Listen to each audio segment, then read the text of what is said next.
পশ্চিমবঙ্গের মানুষ শুধু আনন্দ করছেন তা নয়, ভারত জুড়ে আনন্দের বন্যা চলছে। অভয়ার মৃত্যু যে রাজ্যে সামান্য ঘটনা, যেখানে অত্যাচার অনাচারের বহর চাষি মহল থেকে শিক্ষক, ডাক্তার, কর্মচারী, সাধারণ মানুষ সবাইকে অসহ্য যন্ত্রণার মাঝে কাটাতে বাধ্য করেছে, সেই যন্ত্রণা থেকে মুক্তির আলো দেখতে পেয়ে উল্লসিত আরামবাগ মেডিকেল কলেজের সকল স্তরের কর্মচারী। এত উল্লাস কেন? কারণ তারা বিজেপি সরকারের কাছে আশা রাখেন।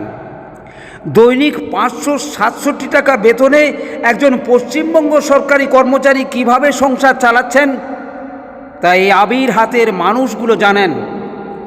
অফিস, আদালত, হাসপাতালের যারা চাবি খুলেন, কর্মচারীর বেতন, তাদের উন্নতি, অফিসের ওষুধপত্র যারা প্রসেস করেন, তাদের বেতন শুরু হয় মাসিক 17,000 থেকে 22,700 টাকা। এত বড় লজ্জা আর কি থাকতে পারে?